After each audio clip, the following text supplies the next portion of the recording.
Hello everyone, कैसे हैं आप सभी। स्वागत है आप सभी का आपके अपने channel study blog with Shivendra पर। आज इस वीडियो में हम आप सभी के लिए लेकर आए हैं एक ऐसी इन्फॉर्मेशन जो कि हाल फिलहाल में बिल्कुल चल रही है और ये केवल अफवाह ही नहीं है, हकीकत है कि बिहार एपीओ की वैकेंसी जो है आने वाली है।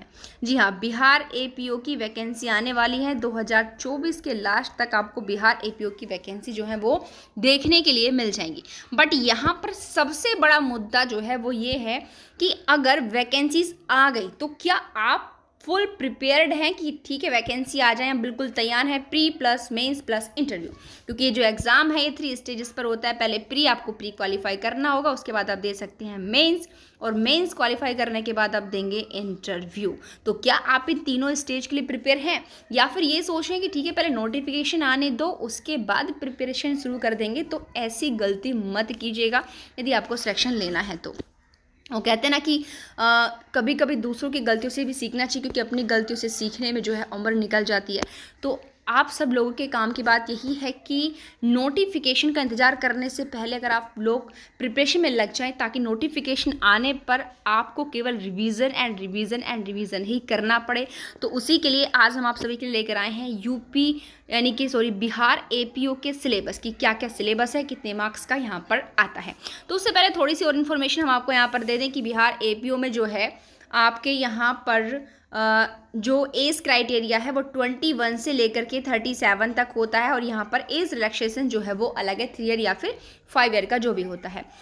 बाकी देखिए यहाँ पर 1/4 की नेगेटिव मार्किंग भी होती है, क्योंकि जहाँ पर नेगेटिव मार्किंग हो वहाँ पर देखिए सबसे पहले तुक्के से बचना चाहिए, क्योंकि तुक्का लगाने का मतलब है कि आप जो सही किए हो वो भी गलत हो गया। तो कोशिश कीजिए कि ज़्यादा से ज़्यादा प्रिपरेशन करें, ताकि जितने पासिंग मार्क्स जहाँ तक जो है आपकी कट ऑफ जाने वाली है वहाँ तक आप जो है मार्क्स अपने सिक्योर कर सकें। तो आइए बात करते हैं यहाँ पर हम सिलेबस की। तो सबसे पहले देख लेते हैं कि यहाँ पर जो है प्री के अंदर जो है 2 एग्जाम्स होते हैं, यानी कि पेपर फर्स्ट एंड पेपर 2। पहला पेपर जो है जीके का होता है, दूसरा पेपर जो है लॉ का होता है। दोनों में क्वेश्चन नंबर जो आता है, नंबर ऑफ क्वेश्चन 100 आते हैं। बट यहाँ पर देखिए नंबर अलग हो जाते हैं। कैसे? जीके का जो 100 क्वेश्चन आएंगे ये एक एक नंबर का होगा, 100 नंबर हो गए। बट जो लॉ का पेपर है वहाँ पर क्वेश्चन तो 100 ही आएंगे, बट एक क्वेश्चन जो है 1.5 मार्क्स का आएगा, इसलिए 150 का यहाँ पर आपका हो जाएगा। ड्यूरेशन दोनों में आपको 2-2 घंटे की जो है दी जाती है। तो ये तो हो गए 2 पेपर प्री के अंदर जो आपको क्वालिफाई करने पड़ेंगे, ठीक है। अब यहाँ पर देख लेते हैं सिलेबस, क्योंकि आपने देखा 2 एग्जाम होंगे, जीके एंड लॉ। तो देख लेते हैं सबसे पहले जीके में कौन कौन से सब्जेक्ट आपके आने वाले हैं। तो देखिए जीके में सबसे पहले आपकी ज्योग्राफी हो गई। यहाँ पर ज्योग्राफी, यहाँ पर ये नहीं आपको खोला गया कि इंडियन है वर्ल्ड, इसका मतलब आपको वर्ल्ड एंड इंडियन दोनों प्रकार की ज्योग्राफी जो है प्रिपेयर करनी है।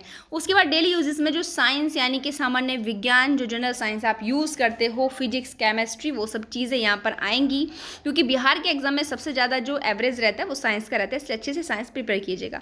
इंडियन हिस्ट्री आएगी एंड संस्कृति का जीवन आएगा, कि पहले लोग कैसे जीवन यापन करते थे, ठीक है, किस प्रकार से जो है सिविलाइजेशन या फिर जो आर्किटेक्चर है कैसे कैसे डेवलप हो, वो सारी चीज़ें यहाँ पर पढ़नी पड़ती हैं। सामान्य ज्ञान के बाकी और जो सब टॉपिक्स आते हैं, और समसामयिक घटनाक्रम क्रम यानी कि state, national and international level की जो करंट इश्यूज होते हैं। और लास्ट आपका भारतीय राजनीतिक व्यवस्था, इंडियन पॉलिटिकल सिस्टम। तो ये टॉपिक्स हैं जो प्री के अंदर जीके में आपसे पूछे जाएंगे। इनके अंदर भी जो है टॉपिक्स इंक्लूड रहते हैं, ध्यान रखिएगा। इसलिए लॉ के अगर आप लोगों को सेक्शन लेना है तो लॉ तो पढ़ना ही पढ़ना है, क्योंकि हमारा ग्राउंड है, बेस है, बट उसके साथ जीके भी आपको प्रिपेयर करनी होगी। आइए देखते हैं लॉ में क्या क्या पूछा जाता है। यहाँ पर देखिए 4 यहाँ पर सब्जेक्ट हैं। पहला आपका CrPC, IPC, Indian evidence act and भारतीय संविधान। देखिए प्लस पॉइंट क्या है, हम आपको यहाँ पर बता दें, कहते हैं ना एक पंथ दो काम वाली यहाँ पर बात हो गई है। भारतीय राजनीतिक व्यवस्था जीके में पढ़ेंगे एंड लॉ के अंदर भारतीय संविधान पढ़ेंगे। तो क्यों ना इंडियन कॉन्स्टिट्यूशन इस प्रकार से पढ़ लिया जाए कि जीके में भी काम आ जाए एंड लॉ वाले पोर्शन में भी काम आ जाए, ठीक है। मोस्टली लॉ वाले स्टूडेंट तो पढ़ते भी ऐसे ही हैं कॉन्स्टिट्यूशन। अगर नहीं पढ़ते हैं आप तो पढ़ना इस प्रकार से शुरू कर दीजिएगा। अब बात आती है भाई, ये तीनों तो अब तक थे, बट 1 जुलाई 2024 से जो हमारे ये तीनों जो लॉज हैं अप्लाई हो चुके हैं। तो अब क्या आएगा, तो हम आपकी जानकारी के लिए बता दें, क्योंकि इतना आप सभी जानते हैं कि 1 जुलाई के बाद अगर आप कोई भी क्राइम करेंगे, मतलब कोई भी पर्सन अगर कोई क्राइम करता है तो वो BNS के अकॉर्डिंग मतलब क्या होगा, अपराधी माना जाएगा। ठीक है, और प्रोसीजर क्या चलेगा, तो BNSS के अंदर जो प्रोसीजर दे रखा है वो प्रोसीजर चलेगा। और एविडेंस में कौन से रूल लागू होंगे, BSA के रूल, यहाँ पर भारतीय साक्ष्य अधिनियम के रूल जो है यहाँ पर फॉलो होने वाले हैं। बट क्या आप इन्हें नहीं पढ़ें, ऐसा बिल्कुल मत कीजिएगा। बहुत से देखिए पढ़ने वाले स्टूडेंट्स ओल्ड भी पढ़ रहे हैं, न्यू भी पढ़ रहे हैं, बट कुछ स्टूडेंट की सब सोच में पड़े हुए केवल कि ओल्ड पढ़ें न्यू पढ़ें। भाई ये सोचना आप बंद कर दीजिए कि न्यू पढ़ेंगे या ओल्ड पढ़ेंगे, आपको दोनों ही पढ़ना है, क्योंकि 1 जुलाई 2024 से लागू है, बट उससे पहले के केसेस पेंडिंग हैं, कोर्ट के अंदर चल रहे हैं।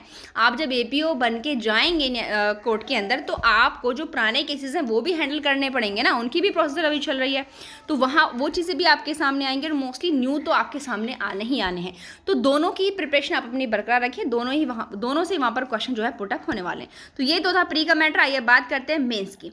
मेंस में जो है यहाँ पर आपके 7 एग्जाम होते हैं। हाँ, बिहार APO में मेंस में आपको देने होंगे 7 एग्जाम। कैसे कैसे, पहला पेपर होगा GK GS 100 मार्क्स का होगा, सेकंड पेपर होगा लैंग्वेज हिंदी का, और थर्ड पेपर होगा लैंग्वेज इंग्लिश का। ठीक है, ये 100 मार्क्स के होते हैं। आप इतना जानते ही हैं कि जो मेंस एग्जाम होता है उसमें ड्यूरेशन होती है 3 आवर, 3 घंटे का यहाँ पर समय होता है।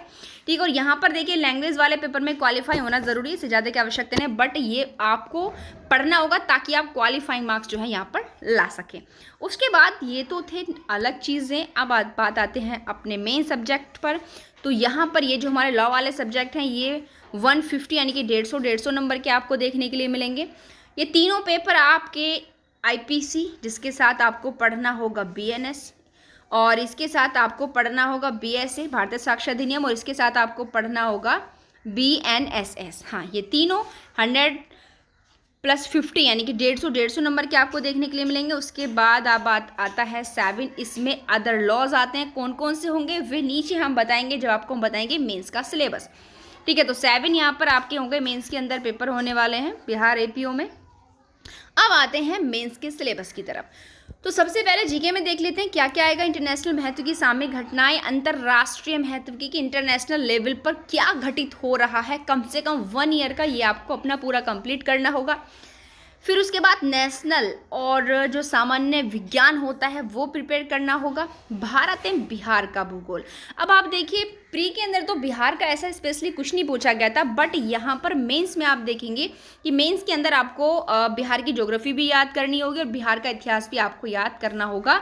ध्यान रखिएगा, यदि आपको मेंस क्वालिफाई करना है, GS का पेपर क्वालिफाई करना है, तो आपको बिहार की चीज़ें यानी कि बिहार की हिस्ट्री, बिहार की ज्योग्राफी, ये सारी चीज़ें याद करनी पड़ेंगी। साथ साथ देखिए बिहार के इतिहास की विशेषताएँ। उसके बाद इंडियन कल्चर, भारतीय संस्कृति से भी क्वेश्चन पुटअप होंगे। बिहार का प्रमुख भौगोलिक विभाजन, वहाँ की जो है रिवर्स के बारे में, भारत की राज्य व्यवस्था और आर्थिक व्यवस्था, इनसे संबंधित भी क्वेश्चन आएंगे, इनके पॉलिटी से और आपके इकोनॉमिक से। राजनीतिक व्यवस्था यानी कि कॉन्स्टिट्यूशन आपको पूरा प्रिपेयर कर ही रहे हो आप। GK प्री में भी काम आएगा, लॉ प्री में भी काम आएगा, एंड मेंस में भी आपको कॉन्स्टिट्यूशन काम आने वाला है। उसके बाद GK के और कौन से क्वेश्चन है, भारत के जो मतलब नेशनल मूवमेंट है, राष्ट्रीय आंदोलन है, और बिहार का उनमें योगदान क्या रहा। देखिए यहाँ पर बिहार मेंस में जैसे बड़े लेवल पर आपसे पूछा जा रहा है। बिहार के बाद यानी कि स्वतंत्रता के बाद बिहार की अर्थव्यवस्था में कौन कौन से बड़े बदलाव हुए हैं वो भी यहाँ पर पढ़ना पड़ेगा। ठीक है, तो ध्यान रखिएगा, सिलेक्शन लेना है तो GS को हल्के में मत लीजिएगा, GS आपको प्रिपेयर करनी ही होगी। उसके बाद देखते हैं हिंदी लैंग्वेज के टॉपिक व्याकरण। भाई व्याकरण इन्होंने शब्द दे दिया आप देखने के लिए, तो व्याकरण है, बट देखिए इतना भी टफ नहीं, अगर प्रिपरेशन करते हैं तो कुछ भी जो है कठिन नहीं होता।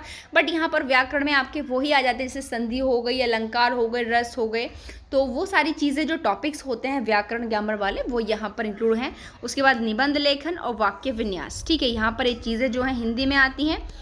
इंग्लिश में भी ऐसे राइटिंग आएगी, सारांश लेखन आएगा, एंड लेटर राइटिंग यहाँ पर आएगी। इनके ये तीनों टॉपिक जो है इंग्लिश में भी आपके लिए मिलेंगे। उसके बाद ये तीनों आपको देखने के लिए मिल ही रहे हैं। ठीक है। यहाँ पर जो 150 मार्क्स के आएंगे, ये सिंपल हैं तीनों जो हैं। बट अब बात आती है कि जो अदर है 7 वाला एग्जाम, आखिर इन अदर में कौन कौन से क्वेश्चन इंक्लूड हैं। तो देखिए यहाँ पर आपको जो 7वां आपका पेपर होने वाला है बिहार एपीओ मेंस का, उसमें 6 एक्ट आपको पढ़ने के लिए मिलेंगे। सबसे पहला जो है आर्म्स एक्ट 1959, उसके बाद जो है आपका डॉरी प्रोहिबिशन एक्ट 1961 ये आपका है। फिर SC/ST एक्ट जो है यहाँ पर ये 1989 का। फिर उसके बाद है आपका भ्रष्टाचार निवारण अधिनियम, विस्फोटक पदार्थ अधिनियम और पॉक्सो एक्ट। ठीक है, तो ये 6 अधिनियम है, शस्त्र, दहेज, SC/ST, आपका करप्शन, विस्फोटक और पॉक्सो। ये 7वें एक्ट के अंदर पेपर एक होगा। बट इस एग्जाम के अंदर इन 6 के 6 एक्टों से जो है आपको क्वेश्चन पुट अप होंगे।